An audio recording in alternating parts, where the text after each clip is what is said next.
Everybody, it's me, Andrew. Get out into nature and tune in for yourself.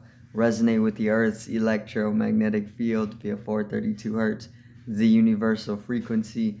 Balance out psychologically and emotionally, and further strengthen your brain and your heart's coherence as well. Get a plant based diet going for yourselves today. Nurture yourself right back into life. We are literally herbivores in our nature. Further balance out your physical body's pH level and to get with alkalinity. Then you can generate some static electricity. Send me some love telepathically. Set attention to your mind and set intention to communicate. That is all there is to telepathy. You are now tuning in to great days. So today I wanted to talk about consciousness. You being consciousness. There not being any you, and being God. Okay, if you want to use this. So let's get into this. So ego is pretty much an illusion, right? Ego does not exist. Ego is a dimension of intelligence, right? Very very minute dimension of intelligence. Ego is the type of labeling, or it's a type of identification that we have for ourselves, right? And the identifications that we're holding for ourselves are purely based on concept. So because of this makes them an illusion, because there's always the concept itself can always be changed, right? But more so than that, you can break off into conceptionlessness, which pretty much breaks down all of the identified concepts. So in order to whenever you're able to have the experience of breaking down the concepts that you have identified with yourself, then it becomes non-existent, right? So this is why ego is an illusion. So you can think about it like this. Ego is when we're talking about our ego, we're talking about the images that we are keeping within our thought, within our mind, right? So when I ask you who are you, you have an image, you have an ego that you have identified yourself with, and you're going to talk from that, but that's just a mental imagery, or even it's just a set of identifications of the mind, which are conceptual, and that's not who you actually are, because that's just like a software. It doesn't actually exist. It's just a frequency, you know.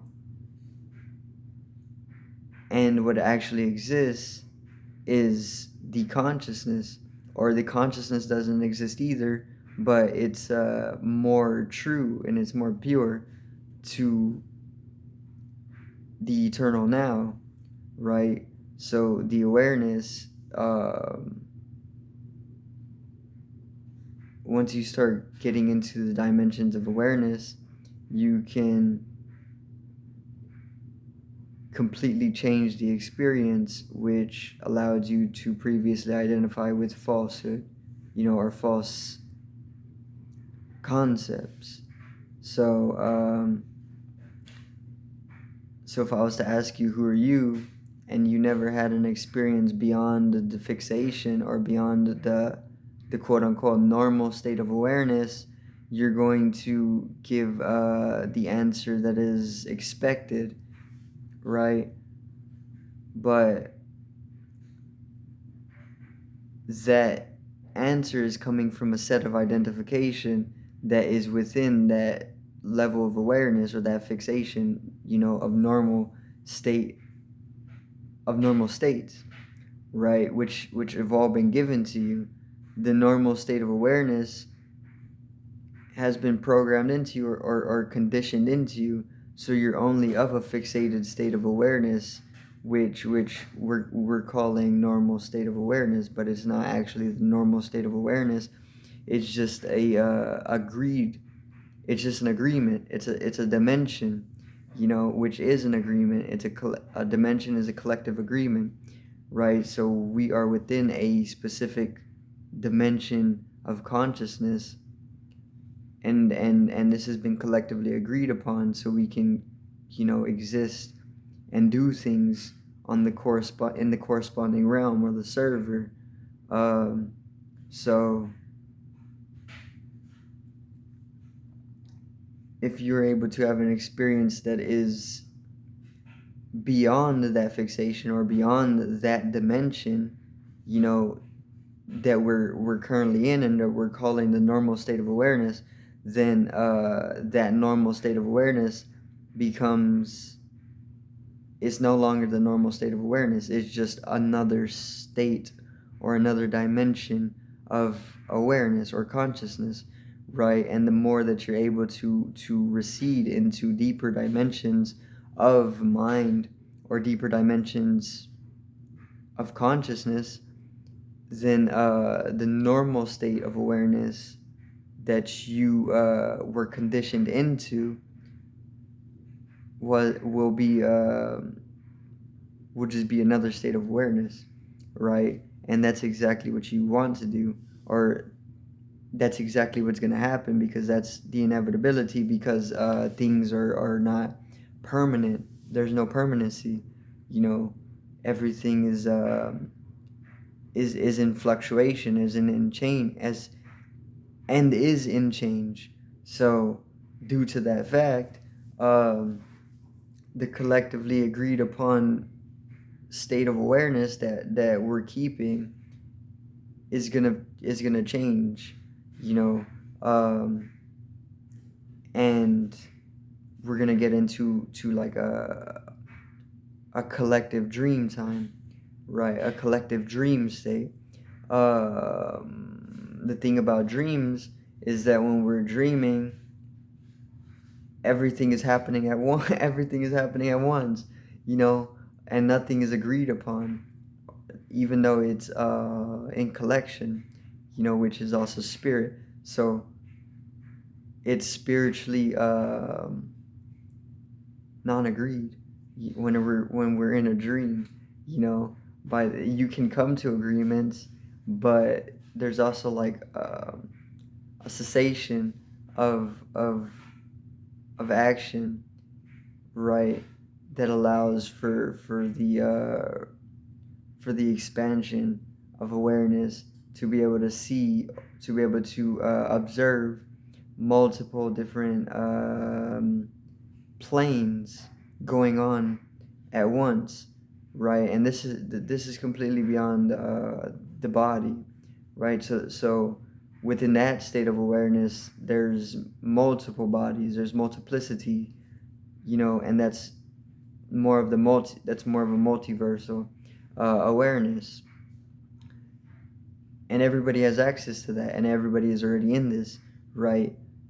And that's what makes you consciousness, or that's what's making you a god, due to the fact that you are omnipresent, or you're omnidimensional, which is meaning you're all present, you're all dimensions, you're omniscient, you're all knowledgeable, right? These are all traits of a god, right? Or what we're calling gods. And within, for example, within your dreams, you are omniscient, you are omnidimensional, and you are omnipresent, if you're able to come into a lucid state within your dreams.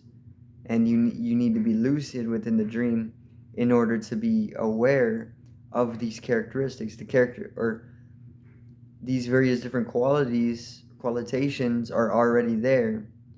So you have them within you, but the reason that you can't realize it, or that you can't come into that degree of realization and claim the sovereignty, is because you are not lucid enough within the dream to be able to shift your awareness into the state of realization, which allows you to go into deeper proclamation, right, of sovereignty, of God nature, of enlightenment. So so then this is what's taking place already, right, with the rise of the Earth's Kundalini, the divine feminine energy. We're coming into a collective dreamscape, or dream state. So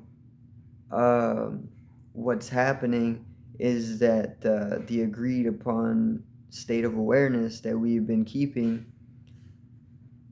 is slowly going to cessate. We're slowly going to dissolve that normal state of awareness away for a more dream-like state of awareness, which is multiplicit planular experiencing. By this I mean there's multiple planes that you are able to experience at once. There's not just one. There's not only the earth plane that you're able to experience, but we're going to be able to experience in multiple planes all at once, which is what a lot of people can already do. But the whole thing about it is that the only reason you're unable to realize that state of consciousness is because you're not lucid enough, right? So in order to become more lucid, you need to raise your energy. You need to raise your energy, or your frequency, or your vibrational energy. You got to raise it up. And that's what the Kundalini that's what the Earth's Kundalini is going to do. It's going to, as the Earth's Kundalini is rising, the inhabitants' Kundalini energy is rising, and this is a complete shift in vibrational electromagnetic energy, and that shift to a higher octave is what is going to allow us to completely change the current experience into one of a higher level of awareness, higher level of self-realization as well. And this is going to happen for everybody. This isn't something that is like exclusive. It's not exclusive to anybody, but it's something that is taking place because it's a part of the natural. It's a part of nature, basically. Like it rains. Other days it's sunny. These are just natural cycles of nature, and this whole phenomena of being able to cessate into omnidimensionality is one of those natural cycles just taking place. So it's definitely inevitable that this is going to happen, and there's nothing to fear at all, because fear is something that is also going to dissolve away for divine love and unconditionality, right? So another thing that is on the rise with this is the unconditionality, is divine love, which is synonymous with consciousness, or it literally is consciousness. So there's definitely going to be that change as we start to go into the concentration of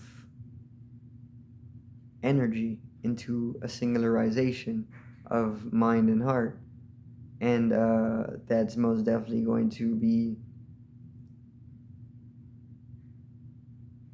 a type of breaking point into hyperspace, right, for in collection. And things are going to integrate themselves along with that groove or with that rhythm, but eventually it's going to reach a point where nothing is able to sustain itself within that um, within that rhythm, because it's coming to a point of absolute collapse of everything, you know, and that is the destruction. That's Shiva, right? Everything's going to be destroyed um, into nothingness, and we're heading off into that, right? And everybody gets a piece of this, or everybody is going to be able to experience this. There's no discrimination to it, uh, but it's something for everybody, because we are one organism. So if it happens to one person, it happens to the other person, right? So this is something that is shared. Complete destruction of ego in collective, and um, obliteration, right? So we're pretty much we're coming to singularize, and we're coming to touch upon the singularity, and the singularity is the source of energy. So what's happening is that we're in the fragmented state of awareness. Not everybody here now is within the fragmentized state of awareness. Some people are already in the unity awareness. Some people never left it, but a lot of people are still within it. And the destruction that is coming, the destruction of the universe, is the destruction of the fragmentary consciousness, because the universe is only manifest due to the fragmentation of the source. So because of this, we are now having this collected experience, right, within the quote-unquote manifest world. But as we head back into source consciousness or unity consciousness, all of the experience that has been manifest for us in fragmentary consciousness is going to cessate itself into nothingness, right? So it can eventually rebirth as it's destroyed. But it's unconditional love, because there actually is no being. There's no physical. There's no existence. Nothing exists, and this is just a dream. So as we're able to cessate into non-being once again, and come back into the singularity or the source, we can come into divine love, right? And that's the gift, because that's part of the cycles of nature. It's not exclusive, or it's not anything like this. It's not anything having to do with religion. It's literally it's like the weather. It's nature, and it's gonna happen. It always happens.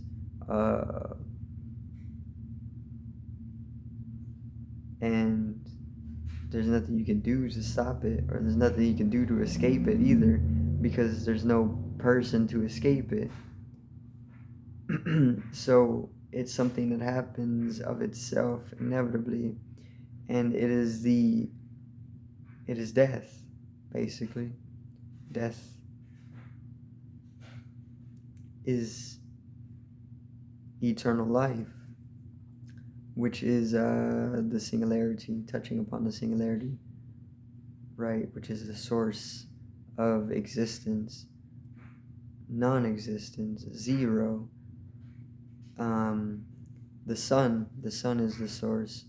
The sun is also zero, hieroglyphically depicted, right? Or a circle.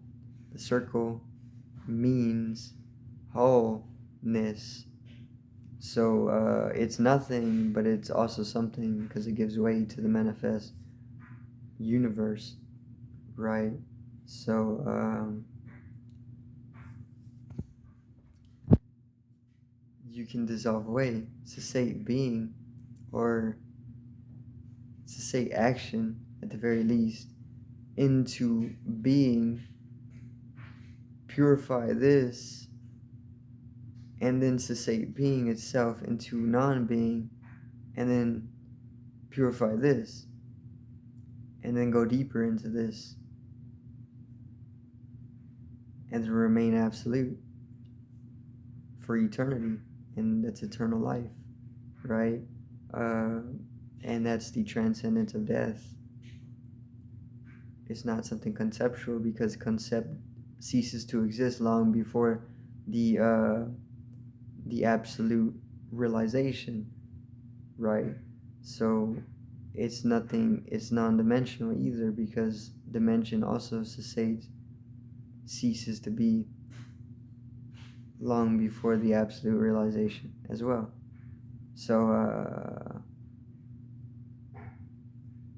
they're obviously synonymous with one another, but absolute nothingness is the source of life, right?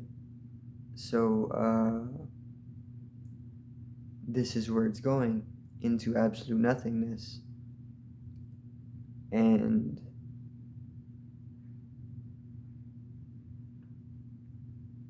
this is something that happens of itself. You can't escape it because there's nothing to escape. You know, absolute nothingness is non-existence. So there's nothing to be grasped, and there's nothing to really be escaped. There's nothing to worry about, and there's nothing to stress over. You know, there's nothing even to realize. And that's what allows for the shifting of the realizing itself. It's extremely paradoxical, but it's literally nature is paradoxical, right? And that's the whole symbol of yin and yang. The principle is paradoxical, right? Black and white. Two extreme opposites, communion, and that's what's giving rise to everything in nature. So it's literally just being here now and enjoying the here now. Don't get caught up in well, not even that. And these are delusions, right? The future and the past are delusions, so I would say not to get caught up in them, but with the least amount of effort, you're still going to be able to obliterate everything of yourself, right? Until there is no self. So, which is actually the absolute as well. This is what is going to allow you to see beyond anything that you think is necessary for you to achieve, you know, within the life, which is what is given to you. It's not something needed either, because necessities are also just entanglements. So it's more just something that was never given, right? And because it was never given, it was never needed. And because it was never needed, it was never desired. So this makes something that never happened from nothing. It's paradoxical talking, right? The moment science or even math starts to get into into those dimensions of the paradoxical nature is when we're able to really understand what isn't being talked about, because it really can't be talked about because there is nothing to talk about. But even so, it can be attempted, right? You can always attempt to talk about the nothingness, I guess, the void. But you just can't, because it's beyond language and it's beyond experience as well. So there's nothing to experience. Um, but definitely the seed of experience is within the void. So this is where experience is manifest from the non-experienced, right? So God is that. God is the unknown. Consciousness is also that, because you can be aware of non-experience, right? You can experience, but you can be conscious of non-experience, which would be non-experiential. So consciousness is kind of like nothing, but also everything at the same time, right? Um, and this is what you really are. You're consciousness. You're not the ego. You're not the flesh. You're not the mind. You're not existence. You're definitely not non-existence. Um, but you're the awareness, and you're not even the awareness either. You know. So this just leaves absolutely nothing. Not even nothing. There's nothing to be said about it, which is why it's making it hard to touch upon touch upon it in any way, you know. But you can definitely you can most definitely have experiences which are beyond the manifest, and these can give you some type of understanding maybe, but it can only go so far until nothing else can be, right? So that's consciousness. And then you could go into the dimensions of consciousness, which is which is absolute transcendence, right? That's gonna be it for today's video. I do thank everybody for watching. Once again, peace out, one love, and have a great evening.